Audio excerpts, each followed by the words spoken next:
For many, many people who disappeared, who were killed by the Nazis, there is nothing. There is no grave, there is absolutely no inscription whatsoever, except for a line, birth date sometimes, and a name. These documents, it's a testimony, it's a witness to what happened.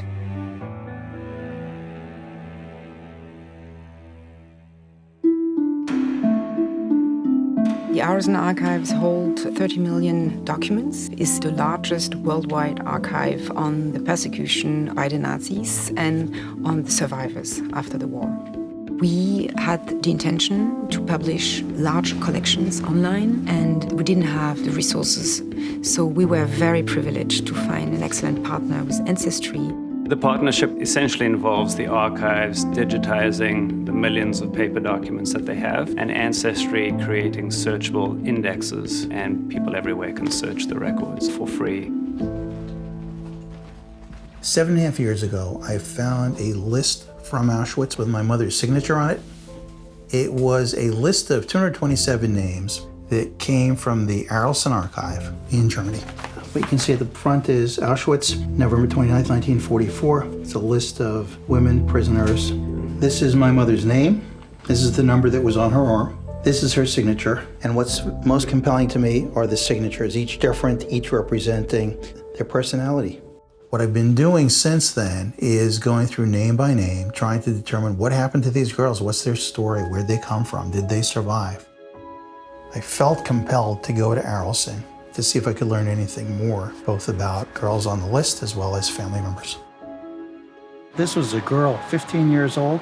As I was growing up, my mother told me if I would have an extra piece of bread, I would give it to Margitka. And if you had a gift of bread, that means you get to live another day. It is more important than ever to show what can happen if these values about solidarity, about equality, about respect are not upheld.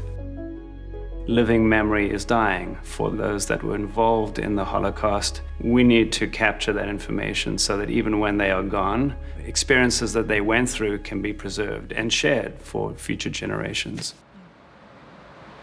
Wait, what? What is this? That's my grandfather as well. It's extraordinary to see his actual signature and that he touched this card.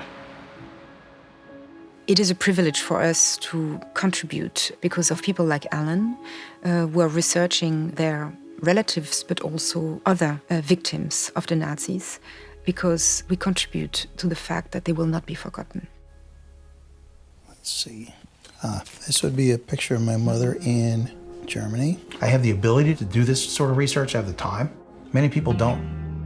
For those who can't go where the sources are stored, the ability to look at it online is extraordinary. And it's a wonderful thing that Ancestry is making it available for free to anyone who wants to see.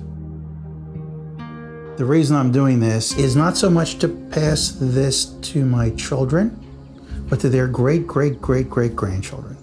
Because one day when they wake up and say, who am I? What am I going through here?